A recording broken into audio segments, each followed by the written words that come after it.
Ngayon mga repa ay isi-share ko ulit sa inyo ang mga iba't ibang klase ng kaibigan na nakilala ko. Sa part 1 ay yung puro mga thankful ako na naging kaibigan ko, ang mga kwento ko sa inyo doon. Dito naman sa part 2, ang ibang kaibigan na isi-share ko sa inyo dito ay mga bad influence. Pero ang una ko muna mga i-share sa inyo ay yung mga natitira ko mababait na kaibigan. At sa huli ko na lang ikikwento yung mga bad influence na naging kaibigan ko. At ang una kong i-share sa inyo na mabait na uri ng kaibigan na nakilala ko ay yung tropa na sobrang chill. Ito kasi yung uri ng tropa na pagkasama mo ay marerelax yung utak mo. Hindi kasi awkward kahit hindi kami nag-iimikan pag magkasama kami dalawa. Minsan nga ang ginagawa lang namin pag magkasama kami dalawa nito ay tamang sound trip lang sa ledgi habang tulala sa kawalan. Tapos pag mag-uusap na kami ay sobrang chill lang dahil siguro sa way ng pagsasalita niya. Alam niyo ba yung anghina tapos ang bagal niya magsalita? Tapos ang isa pa nga sa kinamanghaan ko sa tropa ko na to ay pagkausap ko siya ay laging may sense mga friend. Minsan pag magkasama kami, tulala lang kami. Pero pag mag-uusap na kami neto, minsan talaga ay napupunta sa deep talk.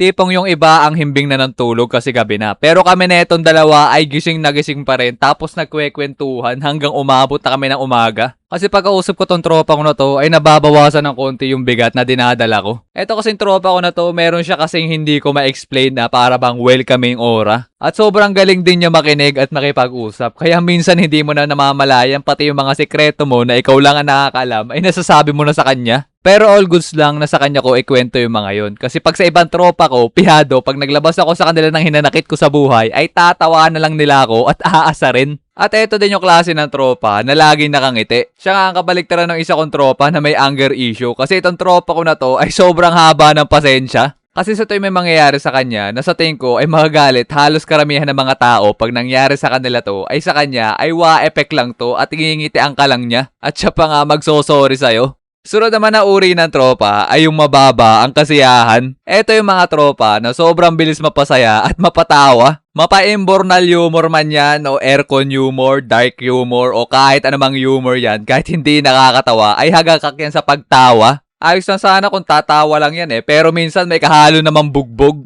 Di, tipaklong.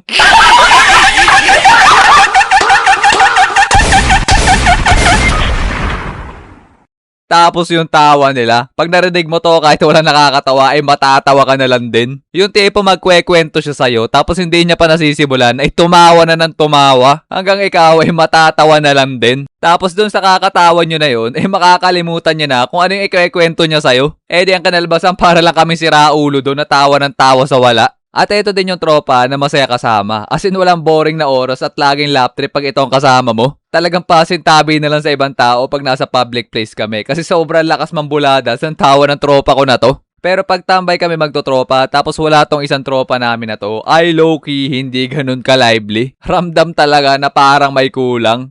Sunod naman na uri ng tropa ay yung nerd. Etong tropa na to, kumbaga sila yung pampalasa para hindi matabang yung usapan nyo na magtotropa. Ang kinagustuhan ko kasi sa tropa ko na to ay sobrang fascinating na mga topic namin pag nagkwekwentuhan kami. Kasi yung pagka-nerdo niya hindi sa academics kundi sa anime, video games, conspiracy theory, alien, multo, maligno at kung ano-ano pa. Kaya naman pag mayroon ako na-discover na palabas o kaya naman laro na mayroon napakagandang lore ay sa kanya ako tatakbo para makipagkwentuhan. At 99.999% sure ako na alam din niya yung palabas o kaya naman laro na ikikwento ko sa kanya. Kaya sasabihin niya sa akin yung mga theories niya doon. As in, pagkausap ko tong tropa ko na to, pakiramdam ko ay para kaming nasa ibang mundo. Kasi pagdating sa mystery at supernatural ay sobrang dami makikwento na itong tropa ko na to doon. Kaya nga kung ako'y magagawa ng podcast, itong tropa ko na to ang pinakang unang-una kong isasali. Minsan nga nananakit na utak ko. Sabay ko na-question ko pa ang aking existence dahil sa mga theory na sinasabi sa amin na itong tropa ko na to. At ito din yung tropa na lagi ako nai-impluensyahan sa mga nerdy stuff niya. Kasi sa tuwing may matitipuan siya, ay diretso na agad siya sa akin punta, sabay ikikwento tong mga to. At ako naman tong laging G-try yung mga kinakahiligan niya kasi sobrang interesting at nakakatuwa ang mga ito. Oy Rio, tara magana. Let's go!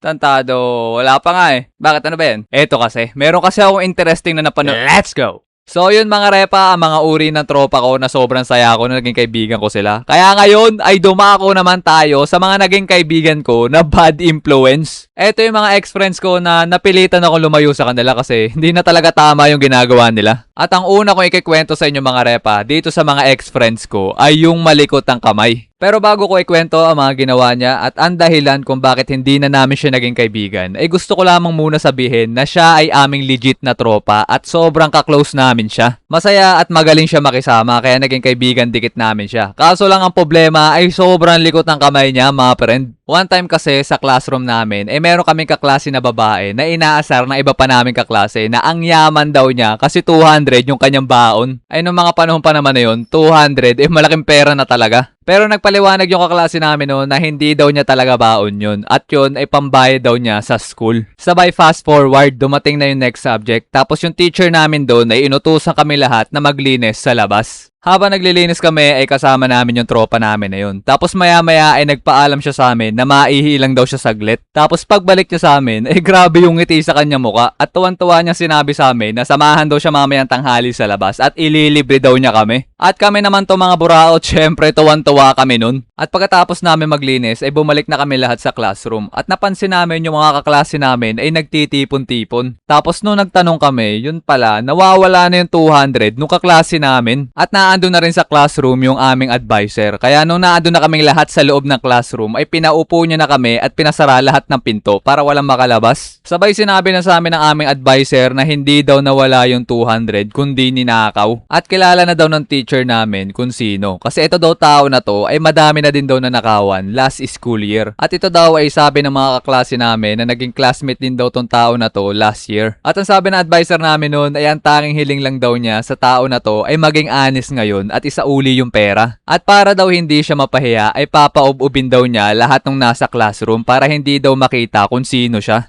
At pagkatapos nun ay pinapikit at pinaub-ub kaming lahat. Sabay nung nabigay na sa teacher namin yung 200 nung nagnakaw ay dun lang kami ulit pinaupo at pinamulat. Sabay nag-start na agad yung teacher namin sa lesson. Hanip na yan buong lesson na yun, inaalam talaga namin kung sino yung nagnakaw. Tapos nung nagtanghalian na at makakain na kami ay hindi na namin makita kung nasa na nagpunta yung isa namin tropa. Isip-isip nga namin nun ay umuwi yung amin tropa kasi wala yung kanyang bag sa kanyang upuan. Sabay lumapit sa amin yung iba naming kaklase at sinabi sa amin yung katotohanan tungkol dun sa tropa namin na yun. As in gulat na gulat kami nun kasi hindi namin akalain na siya pala yung nagnakaw. Ay kaya pala tuwan-tuwa siya at gusto kami ilibre kasi nakadekwat siya ng 200. Pero kahit nung nangyari yun ay wala namang halos pinagbago sa pakikisama namin sa kanya. Tropang buo pa rin namin siya. Pero lahat ng ito ay nagbago simula nung nangyari yung mall incident. Tanghalian ng mga panahon na yun at nakakain kami ng mga tropa ko sa classroom. Tapos ang gulat namin kasi bigla may pumasok sa room namin na mga employee ng mall. Galit na galit sila at nagsisisigaw at hinahanap yung advisor namin habang hawak-hawak tong tropa namin na to. Yun pala, nahuli siya sa CCTV ng mall na nagbubulsa ng San Marino, tuna paella. At ang masama pa nun ay nadama yung isa namin tropa na sinamahan lang siya bumili. Core memory nga sa akin tong event na to kasi dito ko first time nakita yung advisor namin na aligaga, natatakot at maluwa-luwa at hindi alam ang gagawin. Kagulo na kasi dun sa classroom namin kasi galit na nasigaw yung mga employee ng mall. Sabay yung mga taga-kabilang section ay nakikiusyoso pa dun sa classroom namin. Kaya para di na lumala yung gulo ay pinatawag ng advisor namin yung mga magulang ng dalawa namin tropa para maayos na. Total malapit lang naman yung bahay nila dun sa school namin. At dahil sa kaguluhan na yun ay kumalit yung issue ng isang tropa namin na yun. Hindi lang sa kabilang section kundi sa buong school. At dahil nadama yung isa kong tropa ay natakot na yung ibang magulang para sa mga anak nila. Kaya sinasabihan nila ito na wag nang lalapit dun sa tropa namin na yun. At syempre isa na kami dun. At makalipas ng ilang araw na balitaan namin na nag-transfer na yung tropa namin na to sa ibang school. Siguro napansin ng mga magulang niya na naaapektuhan na siya at siguro din ay nahihiya na rin sila sa ginawa ng anak nila. At simula noon ay wala na ako naging balita sa tropa ko na yun.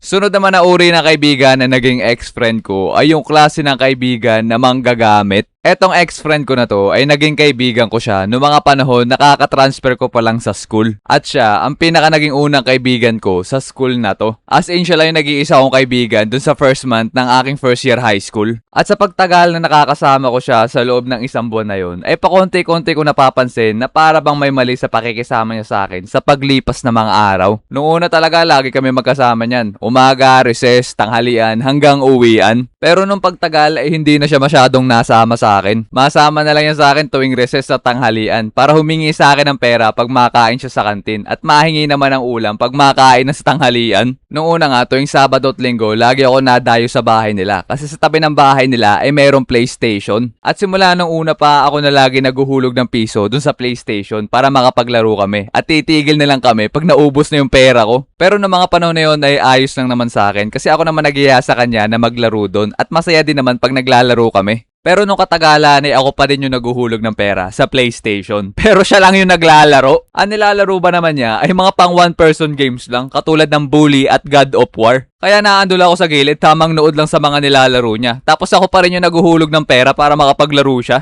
Tapos one time pa nga ay nagdala siya ng tropa na hindi ko kakilala. Tapos silang dalawa yung naglalaro habang ako pa rin yung pinagbabayad. Kahit nga sa school ay napapansin na ng mga kaklase ko yung mga ginagawa ng kaibigan ko na yun nun sa akin. Kaya sinasabihan nila ako na layuan ko na daw siya. Kaya one time ay napuno talaga ako sa kanya. Kasi ang ginagawa ba naman niya sa akin ay pinapahiya at inaasar niya ako sa harap ng aming mga kaklase. At ang dahilan kung bakit siya nagkakaganon ay hindi ko siya binigyan ng pera nung nanghingi siya sa akin. Hanggang may pumitik sa akin nun kasi nabuisit talaga ako. At nasagot ko siya nun for the first time. Ay talaga namang gulat na gulat siya nung sinabi ko yun. Di niya siguro akalain na masagot ako pabalik. At simula noon ay niliyuan ko na siya. At ito ang isa sa pinaka the base move na ginawa ko sa buong buhay ko. Kasi nung ginawa ko to ay dito ko na nakilala eto mga tropa ko na to na magiging sanggandikit ko sa buong school life ko. At napansin ko nga din na sobrang laki talaga ng impact sa aming dalawa yung nangyari ng mga panahon na yun sa classroom namin. Sa akin nakatulong ito para magkaroon ako ng mga solid na kaibigan. Pero sa kanya napansin ko na masama ang naging epekto nito. Wala kasi siya naging permanent na friend group at napansin ko na pasabit-sabit lang siya sa ibang circle of friends. Nahirapan siguro siya maghanap ng kaibigan dahil siguro naging issue yung ginawa niya sa akin. So yun muna mga repa, sana nagustuhan nyo ang mga kwento ko sa inyo, 45 video. At sa mga shinare ko na mga uri na kaibigan na nakilala ko, ay nagkaroon din ba kayo ng gantong klaseng kaibigan? Kung oo, abay share nyo naman yan dyan sa baba, yung mga hindi nyo makakalimutang experience kasama sila nang mabasa ko ito. At konting announcement nga pala mga repa, meron na tayong Discord server. Kaya kung gusto nyo sumali dyan, ay pindutin nyo lang yung link dyan sa description box below. So yun mga repa, pero bagong lahat, ay huwag nyo muna kakalimutan na mag-like and subscribe. At pindutin nyo na din yung bell notification na yan para updated kayo sa ating mga padating pang animation. So yun, kita-kits na lang ulit sa ating next video. Peace!